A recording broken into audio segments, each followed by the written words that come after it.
Shalom semua saudaraku dimanapun Anda bisa mendengar siaran kali ini saudara.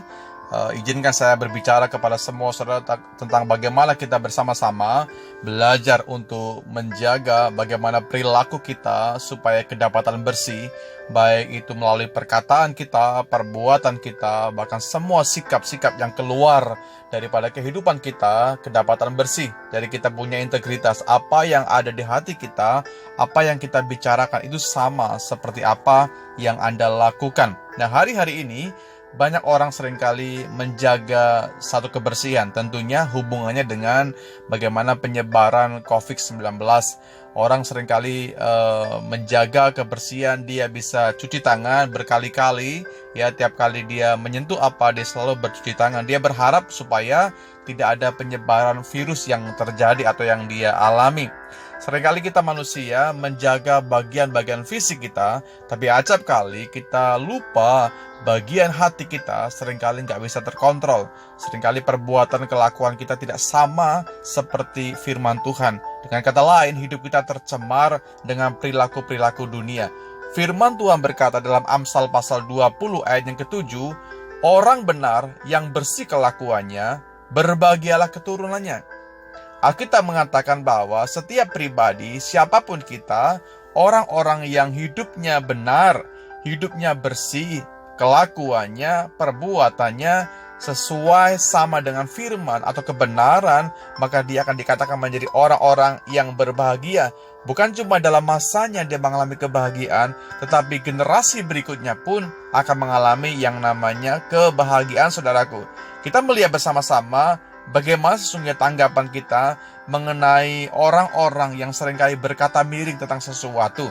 Seringkali orang berkata miring tentang perilaku seseorang atau juga lingkungan yang sementara terjadi. Firman Tuhan tidak pernah menyatakan adanya kebenaran nasib atau karma seseorang. Allah yang kita percayai adalah Allah yang tidak pernah menetapkan seluruh karyanya dalam ciptaannya berada di dalam penderitaan bahkan kesulitan. Saya tahu hal itu, bahwa Tuhan tidak pernah merancangkan keburukan bagi setiap kita. Allah juga tidak pernah membiarkan bagaimana kesengsaraan terjadi melanda bagian kehidupan manusia. Allah mau supaya semua kita tidak berpangku tangan ketika melihat mungkin manusia mengalami kesakitan, mengalami penderitaan, mengalami satu keadaan yang mungkin sulit, saudara. Allah tidak mau membiarkan kita tenggelam dalam hal itu. Allah kita adalah Allah pembebas, Allah penyelamat, Allah pendamai, Allah yang maha hadir. Dia memberikan shalom bagi semua anaknya yang percaya dan mau diselamatkan. Firman Tuhan katakan bahwa sesungguhnya setiap perilaku kita itu akan menghentarkan kita kepada generasi berikutnya. Mau jadi apa generasi berikutnya setelah kita, ditentukan juga dari kehidupan kita hari ini. Alkitab berkata bahwa orang yang benar, bersih kelakuannya, maka berbahagialah keturunannya. Jadi bagaimana kebahagiaan? Hidup yang penuh sukacita, hidup yang penuh dengan damai sejahtera, ditentukan oleh kehidupan orang benar yang bersih kelakuannya. Siapa dia? Anda dan saya. Di dalam terjemahan lain dikatakan bagaimana orang yang baik dan hidup lurus, atau orang yang hidupnya berjalan dalam integritas pada kebenaran, maka orang yang demikian akan membuat keturunannya menikmati yang namanya kebahagiaan. Mengapa saya katakan demikian, saudara?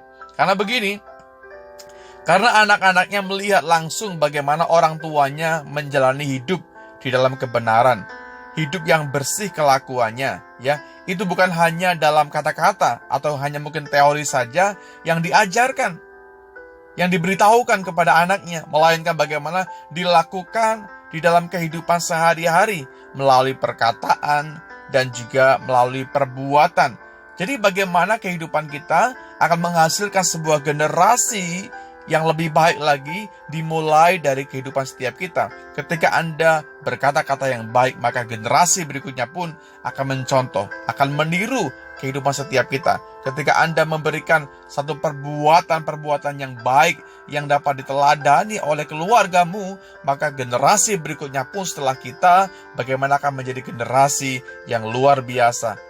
anak-anak melihat contoh langsung ya, dan kemudian menjadikan pola hidup orang tuanya yang benar untuk dia berjalan di dalam kebenaran dan tentunya mempunyai kehidupan yang lurus di mata Tuhan.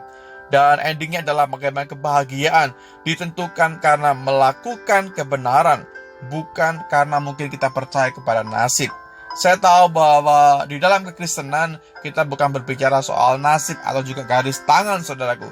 Tapi bagaimana kehidupan kita ditentukan, bagaimana sikap kita, kelakuan kita, bersih atau tidaknya kita hari ini. Kita tahu bahwa dunia sudah tercemar dengan yang namanya dosa. Seringkali kita pergunakan waktu hanya untuk sesuatu yang tidak ada faedahnya. Seringkali kita membicarakan sesuatu yang tidak ada fungsinya. Kita bisa membicarakan mungkin kejatuhan teman kita. Seringkali kita membicarakan juga dosa daripada sahabat kita.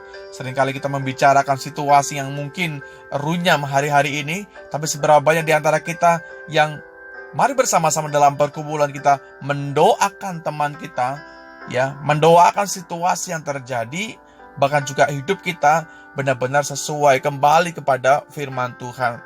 Kalau Anda lihat beberapa broadcast di WhatsApp, bagaimana ajakan untuk berdoa, untuk bersekutu, untuk mencari Tuhan. Saya tahu bahwa ada bagian-bagian orang-orang yang terbeban dengan hal itu, tapi toh semua kembali kepada firman Tuhan. Saya tahu bahwa firman Tuhan selalu mengarahkan hidup kita, mengajarkan kehidupan setiap kita, supaya Anda punya kehidupan yang lurus, supaya kita punya kehidupan yang sesuai dengan firman Tuhan.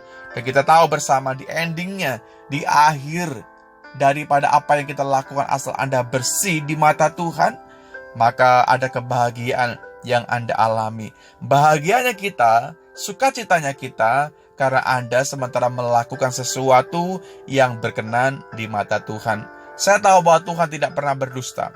Tuhan tidak pernah tutup mata kepada orang-orang, kepada pribadi-pribadi yang hidupnya bersih, Bapak Ibu. Artinya Anda dipisahkan. Anda tidak tercemar dengan kehidupan dunia.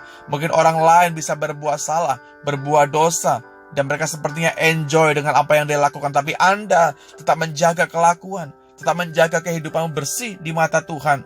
Sehingga Tuhan mendapati adanya pribadi-pribadi yang mau berubah dan dia mau diubahkan oleh Tuhan. Saya percaya bahwa setiap waktu adalah kesempatan buat kita mengevaluasi kembali sejauh mana perjalanan kehidupan kita. Sejauh mana apa yang kita lakukan hari-hari ini. Hari-hari ini semua orang merasa takut, semua orang merasa cemas karena COVID-19. Tapi sebagai gereja Tuhan, mari Anda muncul dengan sebuah paradigma yang baru. Kita muncul dengan sebuah pemahaman yang benar-benar bersumber daripada Tuhan. Kita tidak takut, kita nggak khawatir, kita tetap optimis menjalani hari-hari ini, bahwa kita percaya bahwa orang-orang yang bersih kelakuannya, orang itu akan menikmati kebahagiaan. Puji Tuhan. Ini perenungan firman buat kalian, saudara. Saya berdoa supaya setiap Bapak Ibu yang bisa mendengarkan firman Tuhan tiap kali firman Tuhan disampaikan, iman kita dikuatkan, roh kita dibangkitkan kembali, dan hidup kita kembali kepada firman Tuhan.